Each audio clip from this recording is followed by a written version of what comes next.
बड़ी खबर देहरादून से है, जहां मौसम विभाग ने 150 साल पूरे कर लिए हैं। मौसम ने बनाया कई रिकॉर्ड। दून में 31 मई 2024 रहा साल का सबसे गर्म दिन।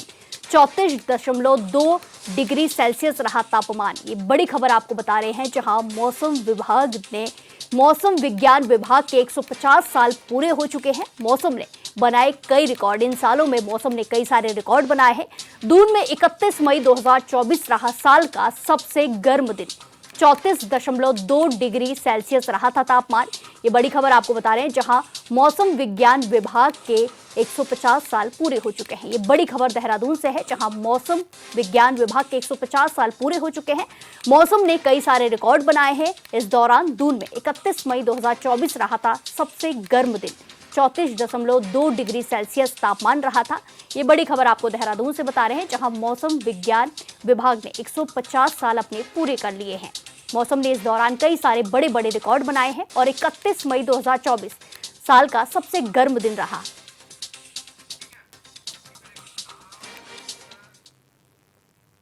खबरों में आगे बढ़ते हैं। देवभूमि उत्तराखंड में एक बार फिर से मौसम बदलने जा रहा है।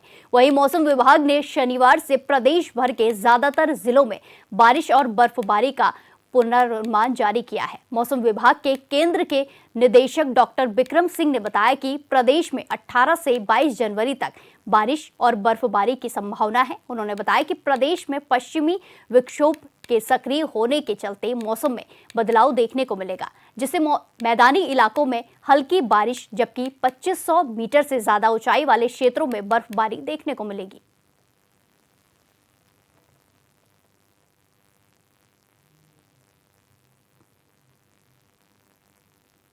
हालांकि 18 से फिर 20-21 तक जो अंदर के हमारे डिस्ट्रिक्ट है, उत्तरकाशी, चमोली, पिथौरागढ़, रुद्रप्रयाग, बागेश्वर, तो इनकी जो हायर रीचेज हैं उसमें छुटपुट एक्टिविटी जो है वो 3-4 दिन वो दिख रही है। तो वो एक आप कह सकते हैं कि जो लोकल इफेक्ट है वहाँ पे, उसकी वजह से ही वो चीज़ें चलती रहेंगी थोड़ा जो है, या WD थोड़ा ऊपर निकलेंगे।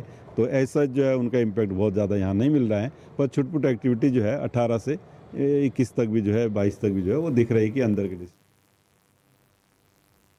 उत्तराखंड सरकार प्रदेश के कई स्थानों पर टनल पार्किंग के साथ साथ शहरों में भी अंडरग्राउंड पार्किंग बनाने का प्लान बना रही है।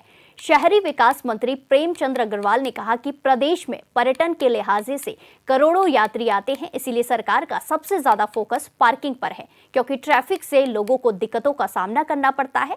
उन्होंने बताया कि पार्किंग अगर व्यवस्थित होगी तो ट्रैफिक की समस्या से लोगों को निजात मिल सकेगा। मंत्री ने आगे कहा कि टनल पार्किंग और अंडरग्राउंड पार्किंग को लेकर विभाग तेजी से आगे बढ़ रहा है, जिस पर काम चल रहा है। उन्होंने बताया कि ये पहला प्रदेश होगा जिसमें टनल पार्किंग होगी। उन्होंने ये भी साफ किया है कि जरूरत पड़ने पर शहरों में अंडरग्राउंड पार्किंग भी बनाई जाएगी।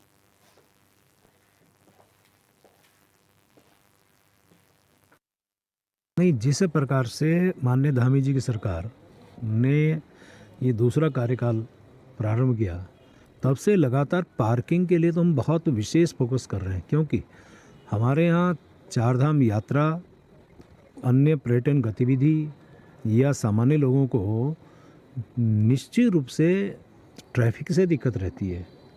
पार्किंग यदि व्यवस्थित होगी, पार्किंग यदि पर्याप्त होगी, पार्किंग यदि ठीक ठाक हर जगह पे होगी, तो इससे भी निजात मिलेगी। और एक व्यवस्थित व्यवस्था, यानी कि चाहे वो ट्रैफिक के लिए होगी, चाहे देखने में होगी या किसी भी रूप में, वो बहुत ठीक ठाक लगेगी।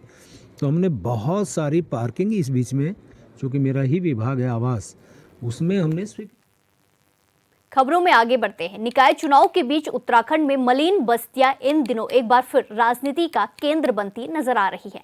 एक तरफ जहां कांग्रेस बीजेपी पर मलिन बस्तियों को उजाड़ने और मालिकाना हक न देने का आरोप लगा रही है, तो वहीं बीजेपी सभी को छत देने की बात कह रही है।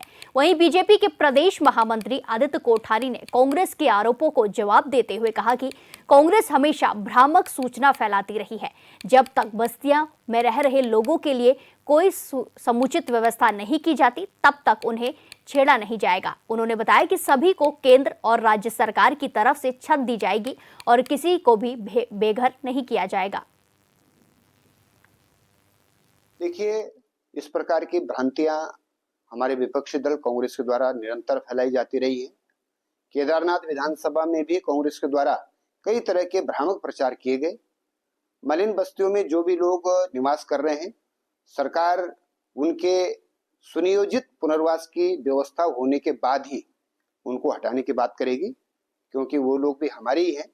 और मलिन बस्तियों के जो गरीब तबका है, जो साधनहीन लोग हैं, उनको हम प्रधानमंत्री आवास के तहत और अन्य योजनाओं के तहत उनकी जब रहने की समुचित व्यवस्था हो जाएगी तो फिर उनको हटाने के विषय में तब बात करेंगे। हम किसी को भी बेघर नहीं होने देना चाहते हैं।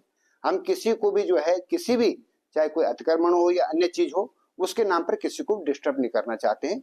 हमारी सरकार की ये स्पष्ट मंशा है। प्रधानमंत्री जी भी लगातार कह रहे हैं, और प्रधानमंत्री जी ने जो करोड़ों घर देने की बात की है वो उन सभी लोगों को की है जिनके पास छत नहीं है, जिनके पास अपने घर नहीं है।